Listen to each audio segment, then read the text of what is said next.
Hello dear friends! Today I'm gonna answer 13 uncomfortable questions that I was asked on the social media about the work and life in the modeling industry. Behind the world of fashion with the beautiful photos and glamorous runway lie numerous problems and challenges. Are you ready to learn more? Well then, let's get started. Have you ever been discriminated against because of your appearance and faced obstacle in your careers due to certain features? Previously, agencies often told me that I had hips that were too big and that I needed to lose weight. I always agreed with them, but I never actually lost weight. Sometimes thought it's prevented me from being selected for fashion shows. Whatever, during photo shoots, my wide hips never bothered anyone or caused any trousers to rip. Actually, in the modeling industry, what may be perceived as a flaw in real life is often promoted as a unique feature. For many people, freckles or protruding ears may be the case of insecurity during childhood, but in the fashion industry, such nuances often become a model's trademark. For example, I have a figure that resembles an inverted triangle, which means I have a very broad shoulders, almost like male proportion. When I was 10 years old, a boy even told me that he would have dated with me if not my shoulders. Back then, I wasn't very confident about them, but now I know for sure that my shoulders actually help me in my work because all upper garments fit perfectly on them, like on hanger. What others would bully you for in school is often appreciated in the modeling business.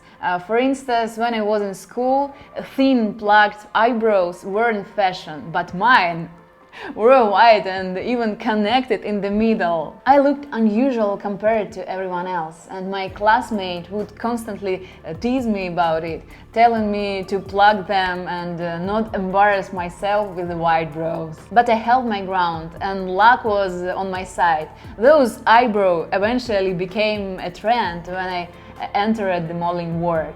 Now they are a distinctive and memorable feature of my appearance. What was the most unpleasant experience you had during your work, and how did you handle this situation? Oh, I have had numerous different situations throughout my career, but right now I recall my most embarrassing casting. So there was a casting for a swimwear fashion show, and they gave me a white, quite expensive swimming suit to try on. I had to walk on the runway in front of the brand's representatives, who were all men.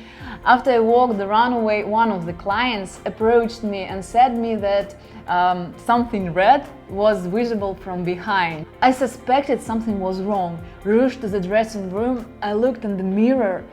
I had started my period, and the lower part of the swimming suit and my legs were completely covered in blood. I hurriedly left the place, feeling embarrassing and flustered.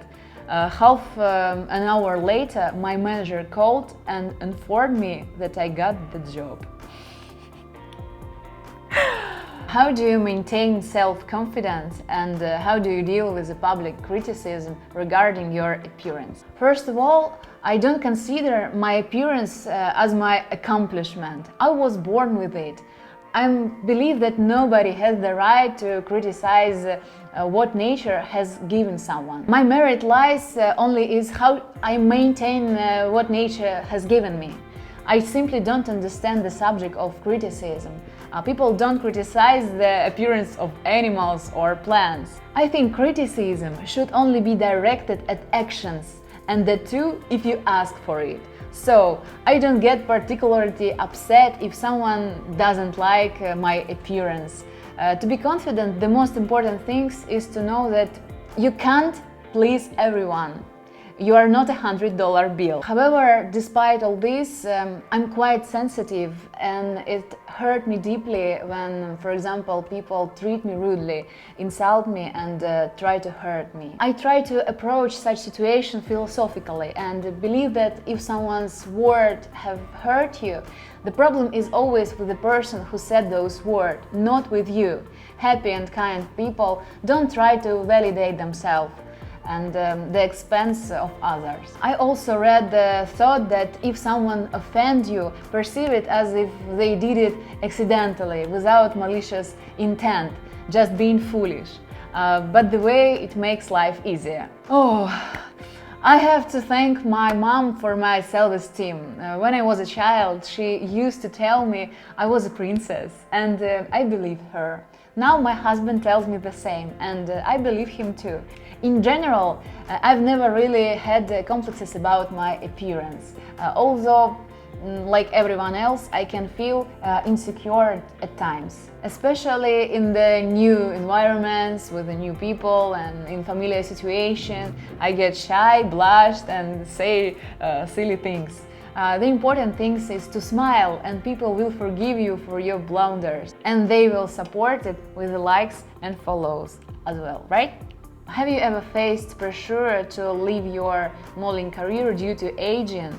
And how do you prepare for that stage? No one in the fashion industry has ever pressured me, but society definitely has. People around me constantly ask in sarcastic tone what I will do when I turn 35 and won't look as fresh as a May Rose. These questions usually come from those who have no connection to modeling industry and have no understanding of the trends. As I mentioned in my first video, the modeling age has expanded, and if you look great in your 35-40s, you can continue to work without any issues. So the questions becomes whatever I will still want to model beyond 35. How do you feel about your image being used to promote products and support stereotypes or negative values? I could say that I don't participate in such advertisement, but to be honest, it depends on how much they pay. Everything has its price, of course, within the boundaries of legality and decency. What do you thoughts on the fact that many fashion models face mental health issues such as depression and anxiety? How do you personally cope with these challenges? I am a naturally anxious person, and there was a time when I even took antidepressants. In the past, my hands and legs would tremble from fear before castings, and the same happens before stepping onto the runway. I'm still very scared. I feel sorry for young models who are just starting their journey. They will face numerous rejections, rudeness, and negative evaluations. Some may even leave the profession because of it. It's indeed challenging to be 100% mentally healthy in our industry. But if you survive this life school, nothing can break you. Whenever I feel anxious, I always start practicing deep breathing techniques. I try to downplay the significance of the moment. It always helps. Also, keeping in mind that every fall is followed by a rise is crucial. Positive reinforcement never hurts. Have you ever had to work with unethical individuals in the fashion industry? How did you deal with such situation? Very often. It's often the case with the people who have just started their businesses and haven't learned how to ethically communicate with their team.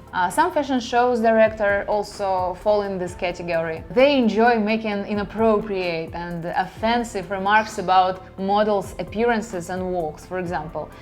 In such situation, I respond with a smile, as if their words don't affect me. I never try to justify myself or prove them wrong. I believe that always come across as pitiful. I might respond in a playful manner, something like, "Yes, I've been walking the runway incorrectly my whole life. Teach me how it should be done. Do you use plastic surgery?" Me, no.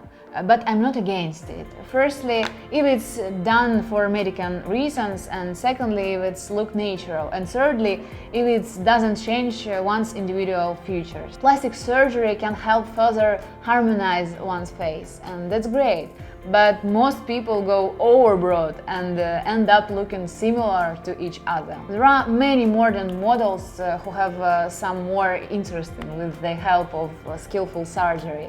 But I believe that natural beauty is almost always more attractive and appealing. In general, I'm convinced that in most cases it's better to hire a good stylist who can find the perfect wardrobe, a makeup artist who can teach you how to apply makeup correctly, and a hairstylist who can find the ideal color and haircut, rather than going under the knife. About 8-9 years ago, I wanted to have a smaller nose.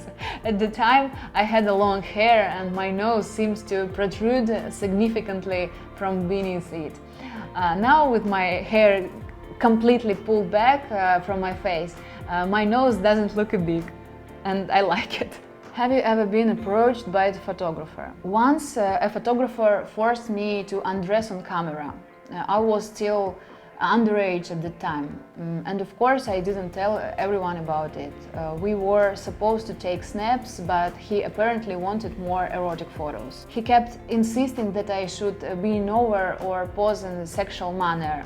I was scared and I did what he said, but I didn't take off my swimsuit. I think the photos turned out quite revealing. I had no prior experience with the shoots and I didn't know how to refuse. I was just frightened. In the end, he said that we wouldn't show those photos to anyone. Oh my god, it's been 13 years since then, but I still feel uncomfortable about it. You are the first person to hear this story from me, apart from my husband. I was living in a small town back then and was afraid that a big scandal might occur and people would see those photos. Girls, never do this. If you are afraid to tell your mother, go directly to the police. That's way you will save yourself and others. It's good that we now have artificial intelligence and you can digitally add a naked body to any face. So no one will be surprised by a naked buff anymore. What do you think about the fact that some models create an illusion of perfect life on social media that doesn't reflect reality? I think it's not only models who do that, but people in general all over the world. We show the public only our happy faces, joyful moments from life, and we rarely share reality. Just know that models are just like any other people. Models also cry into their pillows, consider themselves ugly, unhappy, and unworthy of love. Moreover, we often get sick a lot. We also have a turning point in our lives. You might be surprised, but even the most heavenly, beautiful women experience unhappy love. Everyone has problems, but it's not very accepted in society to share them openly. Although it seems to me that there is a reverse trend now. In general, I can say that with the full responsibility that even the most beautiful people on the planet go to the toilet, but they certainly don't talk about it on the social media. Many people believe that models are simply products used to promote goods. What do you think about this statement? Well, it's true. If a model doesn't have a global name, if they do, it becomes a collaboration of their personality with the brand. Otherwise, yes, brands at castings don't try to solve the model's soul riddle. They only care about the character this person represents and the outward appearance with certain emotions. Over time, when a model works frequently and get to know a representative of the same brand closely, friendly relationships develop and the brands choose this model for shoots simply because they love her as a person. They will retouch her pimples, pin the hanging clothes with the needles, and make sure she is well fed and happy on set. I believe my regular clients choose me primarily because they love me, and then because my face sells their products well. Treat people warmly and they will treat you as a person, not just a hanger. Do you think models should be an example of perfect appearance for other women, or are these unrealistic and oppressive beauty standards? I think the most important thing is to be the best version of yourself, if that's what you desire. I don't oppose being inspired by beautiful, successful, healthy and athletic people. Such individuals motivate us in all areas, and that's wonderful. However, If a woman completely changed her individuality, going under the knife on the path to an ideal, then she should seek help from a psychotherapist who can restore her own value. There is only one Angelina Jolie in the world, and everyone else is just pitiful imitations. Why be someone's poor copy when you are beautiful in your own, right? I'm also strongly against men imposing their ideas on how women should be. It's always easier to change the man. I want women to always remember that even the most beautiful people use Photoshop and filters on Instagram. How do you feel about the accusation that the modeling promotes superficial values and materialism? I completely disagree. I want to warn you that if you visit the page of a beautiful girl with a 1,000 photo carry a Louis Vuitton bag in front of the fancy restaurant, she is not a model. On a model's page, you will see their work, always. Real models are not different from people in any other job. Modeling is a craft. People are deceived by looking at beautiful photos from shoots. I just want you to imagine what an average day of a model looks like. They arrived at 9 a.m. for the shoot, they get their makeup done, they change outfit 100 times, they work in the front of camera, their makeup and hair are adjusted every 40 seconds, and at 5 p.m. they go home. That's it. I also want to remind you that they probably spend the whole day standing, sometimes in high heels, sometimes in a cold studio, sometimes without a proper lunch break, and then, exhausting, they crawl back home if they don't have any castings. They earn money to feed their children, pay for housing, and support their parents in some cases. Where do you see materialism and superficial values in all of this? I'm telling you about average models. The reputation of modeling industry suffers because of people who associate themselves with it, but don't actually work in it. So, those were the 13 uncomfortable questions for a model. Please write in the comments what surprised you the most, and ask any questions I would like to receive and details answered to. Thank you!